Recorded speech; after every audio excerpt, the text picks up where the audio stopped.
नमस्कार। कैसे हो आप लोग। मैं हूं अमरनाथ, आपका दोस्त, आपका यार। यारो, अपना काम जितना हो सके खुद को ही करना चाहिए, क्योंकि किसी दूसरे इंसान को अगर आप अपना काम दे रहे हो जो आपके लिए काफ़ी ज़रूरी है, मान लो उसे ना करने से आपका नुकसान हो सकता है।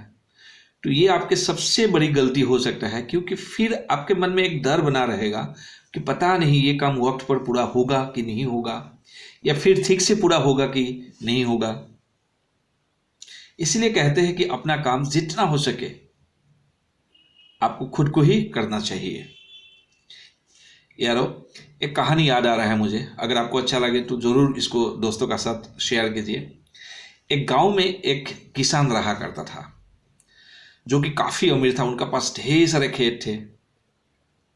उस किसान ने अपने सारे खेतों में धान के फसल लगाए थे, और ठंडी के मौसम में किसान के खेतों में फसलों के बीच एक चिड़िया ने अपना घोंसला बनाया था। उस चिड़िया के दो बच्चे थे, और बच्चे अभी तक उड़ने लायक नहीं थे। उनके पंख इतने मजबूत नहीं हुए थे कि वो उड़ सके।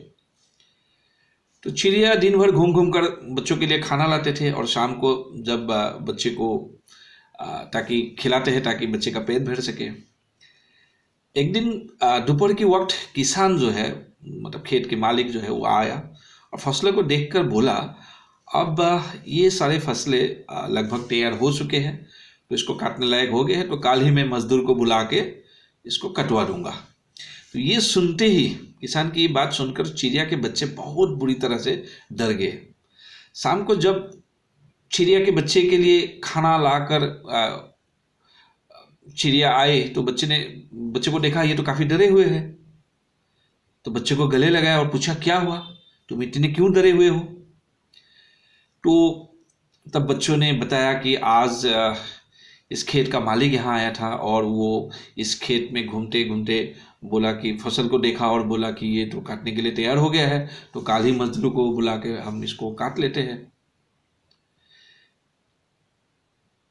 बच्चों ने चिड़िया से कहा, माँ हम तो अभी उड़ने लायक भी नहीं है, अगर ये फसल कट गई तो हमारा क्या होगा। चिड़िया ने बच्चों को समझाया, अभी ये फसल नहीं कटेगी। ऐसा ही हुआ।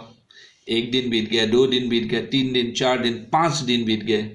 7वें दिन मालिक फिर आया और कहने लगा, फसल तैयार हो चुकी है, लेकिन कई मजदूर फसल काटने के लिए तैयार नहीं है, सब बहाने बना रहा है। कोई बात नहीं, कल अपने भाइयों को लेकर मैं आऊंगा और ये फसल कटाऊंगा। उसी शाम जब चिड़िया खाना लेकर आई, तब बच्चों ने किसान ने कही हुई जो बातें हैं सारा बताए, और इस बार कहा कि चिड़िया ने फिर भी इस बार कहा कि इस बार भी घबराने की कोई ज़रूरत नहीं है, अभी भी फसल नहीं कटेगी। फिर 4 दिन बीत गए।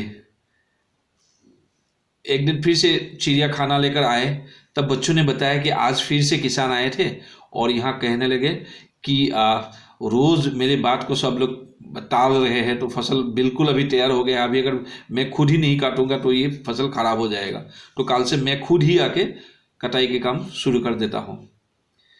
चिड़िया ने जैसे ही बच्चों की इतनी बात सुनी, तो ऐसे ही चिड़िया ने कहा कि अब हमारा यहाँ रुकना ठीक नहीं है, हमें तुरंत ही कोई दूसरी जगह जाना पड़ेगा। बच्चे ने अपने माँ से पूछा, माँ वो किसान इतने बड़े खेत की फसलें अकेले कैसे काट लेंगे। तो बच्चे की इस बात सुनकर चिड़िया ने कहा, बच्चों यहाँ हमें एक सीख मिलती है कि अब तक वो किसान दूसरों के भरोसे था, लेकिन अब उन्होंने खुद पर भरोसा किया और ये फैसला किया, ये काम वो अकेले ही करेंगे, और उन्होंने ये फैसला जब ले लिया तो ये काम वो खुद ही करेंगे। तो इसीलिए हमें यहाँ रहना सही नहीं होगा। और तब तक चिड़िया के बच्चों का भी पंख काफी हो चुके थे कि वो उड़ सके। तो ये कहकर चिड़िया जो है अपने बच्चे के साथ उड़ गए। तो इस कहानी से आपको और क्या क्या सीख मिलता है यार, थोड़ा सा कमेंट करके ज़रूर बताइएगा। और डे बाय डे सब्सक्राइबर बढ़ रहा है तो अच्छा लग रहा है, और ऐसे ही थोड़ा सा प्यार बनाए रखिएगा, और एक कमेंट जरूर कीजिएगा ताकि 1-to-1 कनेक्ट आपसे और ज़्यादा अच्छा हो। नमस्कार।